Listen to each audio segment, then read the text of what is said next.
Okay, going on about dodging eyes in portraits in my last video, you can also use the dodge tool to create a halo effect on an image, meaning the dodging that you do on the image, on the print, is so obvious but almost looks like a mistake, but you've done it intentionally, and there's a few photographers that do this. So I'm going to do it to this image here. It's just some pigeons on the floor.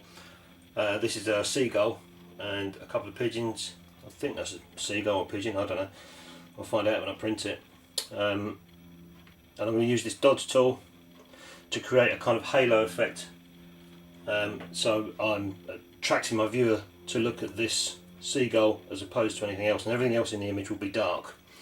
But you can just make out what else is in the image. So we'll just do some test strips and see how we get on with this print. So this is my first test print. I did this in increments of 5 seconds, so we can go, this was 20 seconds here, 15, 10 and 5, because obviously 5 seconds is way too bright, so is 10, 15 is getting there, but I like the 20 seconds, so I'm going to do a second test print across the whole lot at 20 seconds and see what we get then. Okay, so I've just done a second test print now. This one is at 20 seconds across the whole strip. And I'll just turn this ISO down, it's reading it too bright. There you go. So this is all looking nice, the bird's looking nice. So what I'm going to do now to make this seagull, I'm going to halo this seagull. So the rest of the image is going to be darker than this seagull. I'm going to do one more test strip. So probably at 40 seconds, but at the 20-second mark just start dodging this seagull, so the rest of the image will be dark and this seagull will have less light on it, so it will be brighter than the rest of the image. So let's see how we get on with this third test strip. There's my first test strip. We knew that we was looking at 20 seconds for an overall exposure. There was the overall exposure at 20 seconds. And I wanted to make everything else darker apart from the seagull in the foreground there. So we did a final test strip at 40 seconds, but for 20 of those seconds I dodged this seagull to try and make him stand out. So I'm quite happy with the way that's come out. I'm going to put a 10x8 piece of paper on the easel now and do the same process and see how a full image looks once it's printed. Okay, the paper's in the easel. And this is the burning tool that I'm going to be using. Okay, so let's turn the lights on. First 20 seconds, we'll let the image burn. So that's going to burn now for 20 seconds onto the paper. And, or maybe burn, I don't know, call it project if you like. I'll call it burning the paper. Anyway, so that's for 20 seconds, and then I'm going to do it for another 20 seconds, and I'm going to cover the seagull in the foreground using this dodge tool. Okay, here we go. And I'm purposely trying to do it to make a halo effect. See, I'm just covering it. You can't see the dodge tool because I've got it up high, just underneath the lens. Okay, that's that done. Let's develop and stop and fix and see how it looks. Okay, so I've just developed, stopped and fixed that print now. There's the test strips there, and you can see the halo effect on the ground, and the birds in the background are a lot darker now, and our seagull in the foreground stands out much more. I'm just going to do one more print because I'm not happy with this area of the pavement. So I'm really going to make these edges go blacker, the pavement in the front here. I want it to go darker so we can see the halo more.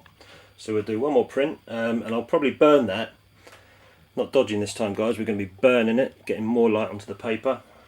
So I'm going to burn the bottom half, the bottom quarter, sorry, of this print all around the pavement, probably for about another 20 seconds. Okay, so lights off.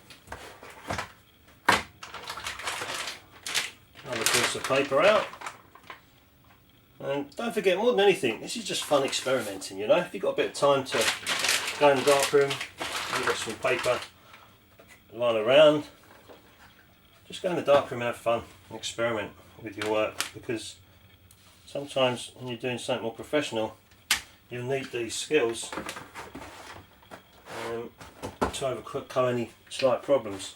So let's burn that for 20 seconds now, first 20 seconds. So the whole print now has been exposed for 20 seconds. And then I'm going to do another 20 seconds where I dodge the seagull in the foreground. So the rest of the print then gets 40 seconds, but the seagull's only got 20 seconds. Here we go. You won't be able to see the dodge tool because he's up near the lens, but hopefully you can see the shadow on the video.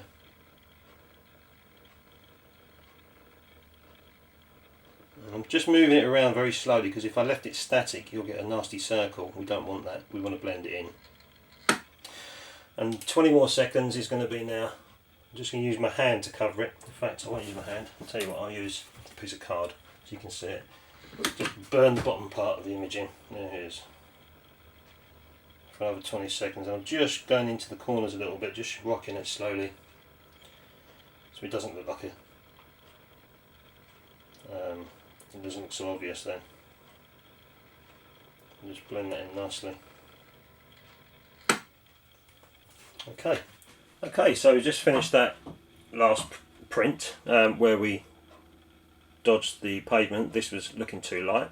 If we move over now, you'll see the extra 20 seconds where I've burned the pavement in, which makes the bird stand out, the seagull stand out even more now in the print. So I'm quite happy with that print. I'll just show you that again. Everything was fine here. But this again, area was too light. I wanted the focus to be on the bird more, which meant burning more of the image at the bottom, which we done. And that's the final print that I've got there. So what I showed you there was just a little bit of haloing, a little bit of mucking around in the darkroom. Some people say it's not perfect dodging, but it can look effective. Halos can look effective if they're done on purpose, and I've actually done that on purpose. I'm not too fussed about these halo edges here. That's the effect I wanted. And yeah, there you go, a little bit of haloing using the dodge tool in the darkroom.